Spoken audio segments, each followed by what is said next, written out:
And we did see two protests tonight. One was peaceful, calling for every vote to be counted, but another was declared a riot this evening, and it prompted the National Guard to be deployed. We have team coverage for you tonight as we track both of these groups. We're going to head out to Fox 12's Audrey Wheel now. Audrey, what are you seeing? Yeah, we're in a very quickly changing situation right now. You can see we actually ended up right behind this line of police officers as part of the Unified Command, but then it also looks like, of course, National Guardsmen and women here in that group as well. It looks like this bridge right here might have been where protesters crossed over, or maybe the next street over on Taylor. This is 13th right here. And so we're kind of trying to follow this situation. We did see all of these officers move in. They're starting to run now, actually. And you can see all of these National Guard vehicles behind them. And we're seeing pretty much the same exact situation unfold just one block over. So trying to keep up here and figure out what exactly is going on. We know at this point this has been declared an unlawful assembly by Unified Command. But I want to take you through tonight and how we got to this point.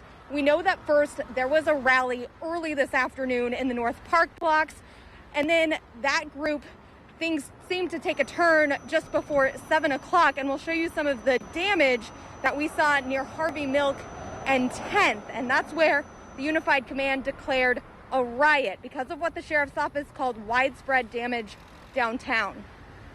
And our crew out here said that they saw hundreds of officers at that point. The governor activated the National Guard, and that corner part of that building by Wildfang, pretty much every window smashed. And we spoke to one business owner who raced down as soon as she heard what happened to board up her own business.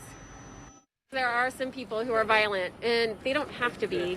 They don't have to be. It's frustrating. And I don't think people realize, small business owners, I know we're not supposed to talk about how much money we make, but in a good year, I make around minimum wage, and I'm the owner. And I know that's true of all my fellow business owners here on the block. So it just kind of sucks, That's during a good year. So it's especially hard this year. We just want to see the violence stop. And the Unified Command arrested at least 10 people tonight, including someone they say with a loaded rifle and who threw a Molotov cocktail at officers. Officers say they also took firework and hammers from rioters, too. And if you're wondering how we got from a riot earlier to now an unlawful assembly, what happened is around 7, when all that damage was being done, the Unified Command declared a riot. Then about an hour and a half or so ago, they said there was no longer a riot.